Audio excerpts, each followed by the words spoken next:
Basic doesn't mean boring. You can follow the basic steps to art journaling and end up with a page you're going to love. So here is the finished page, and I'm using the color scheme of light blue permanent with dioxazine purple. Just white and black are at it. And I'm using scraps. Yes, I'm using sticker paper scraps to break the page. I'm working in my repurposed journal that I bought at the thrift store. And here's what I'm doing with those sticker paper scraps.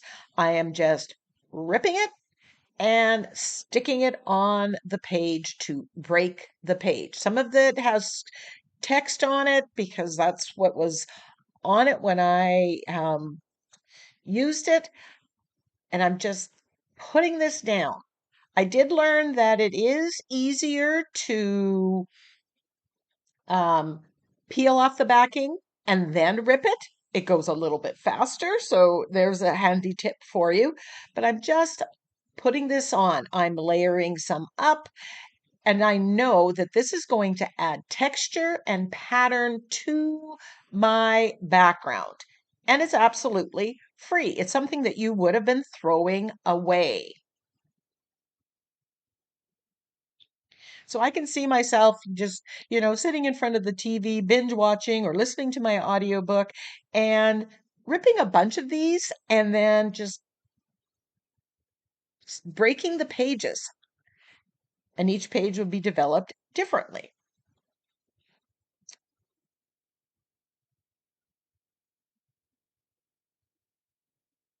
So once I have enough down to break that first layer, I am going to colorize it. And as I said, I'm using light blue permanent and dioxazine purple. And I'm going to put that on the page wet into wet so that there will be some blending between those two colors.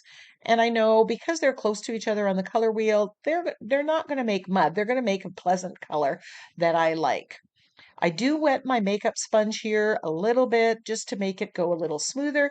And the page had been gessoed before I stuck down the sticker paper scraps.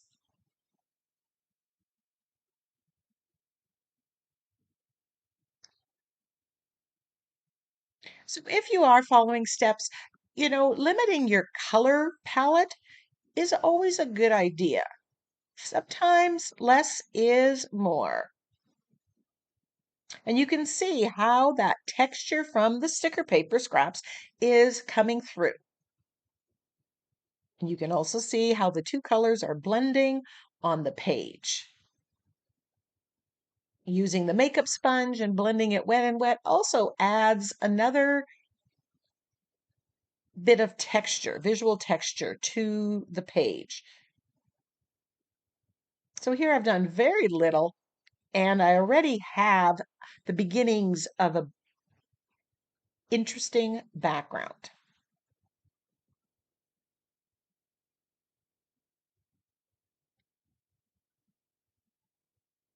Then I go back and I'm just deepening the colors in some areas. So I have more variation, darker purple, lighter purple. And there is the background just with the sticker paper and the paint.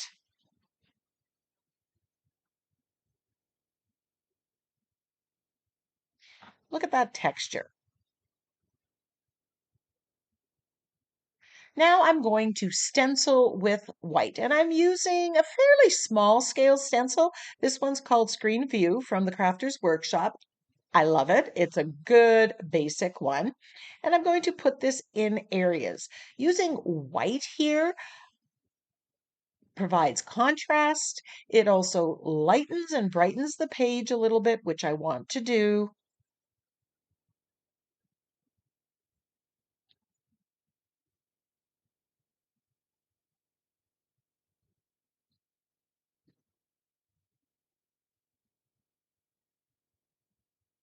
And every time you add a layer, it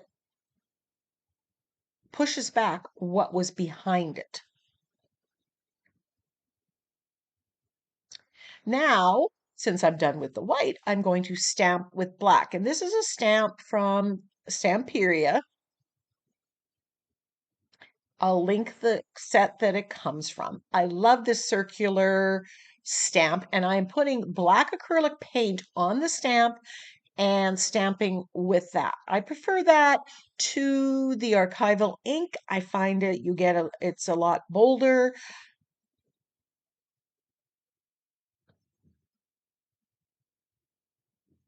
I am stamping some of them off the page as well as some full on, and I'm turning the stamp to get variation.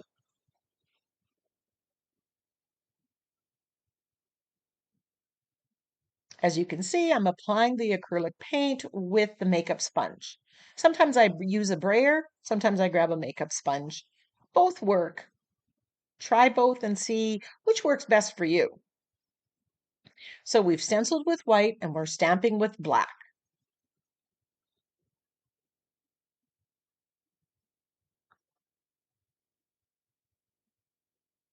And yeah, as you can see, the background is quite interesting, even though we're just following very basic steps. We're not getting too fancy. Now I'm just going to edge with black. Now edging it with black at this stage, it ties in with the black stamping that I've done. It frames the page. You want things to go together. If I have a color somewhere, I want to have that color somewhere else. I don't want to introduce random colors or elements. Everything needs to work together. And so this is where the page is at this stage. Now I decided to use my DIY stamp. This is a stamp that I made, and I will link that video where I make a whole bunch of DIY stamps. And here I'm using the dioxazine purple. I'm not introducing another color. I'm using the darkest color between the light blue permanent. And again, I'm turning the stamp to build movement and interest on my background. Now this stamp is more solid than the Stamperia stamp that I used. So it's showing up. It's also pushing back what was behind it, what I had previously done. I'm overlapping the stamping or the stenciling that I've done. But this stamp I love. It just adds so much movement to this background.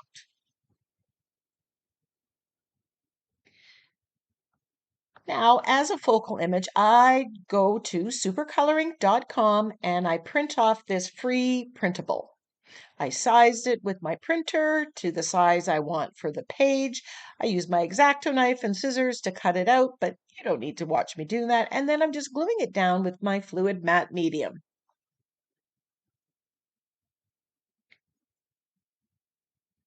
Now, at this stage, I'm not sure if I'm going to leave the flowers white or if I was going to color them. So I'm making sure that I put a coat of the matte medium on top.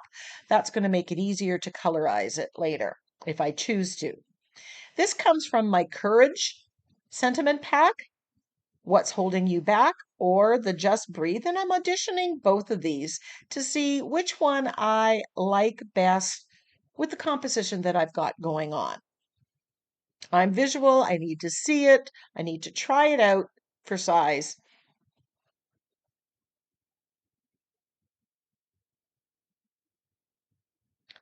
And I decide to go with the Just Breathe. The scale of it seemed to fit better with what I had going on.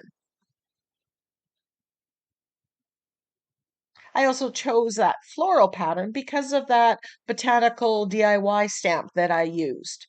It just kind of led me there. I'm outlining with my black Posca pen.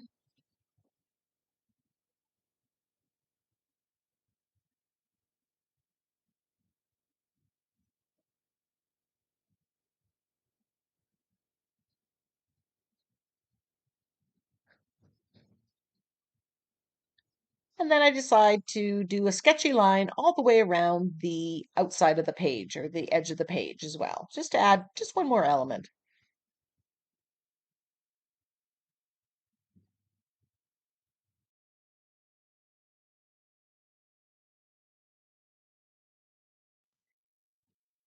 I choose not to colorize my flowers, but I am coloring in part of the flower here with black just to add a little more contrast and to make it stand out a little bit more.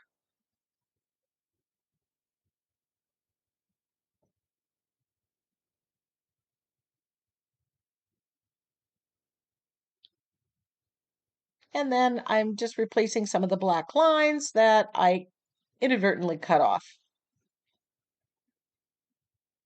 I opt not to do any shading around this,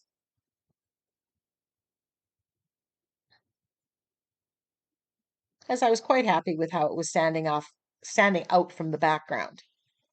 Would you have painted the flowers? I was thinking maybe I should paint them yellow. What do you think? Let me know in the comment section below. If you've not tried this color combo, give it a try. And remember, basic doesn't mean boring.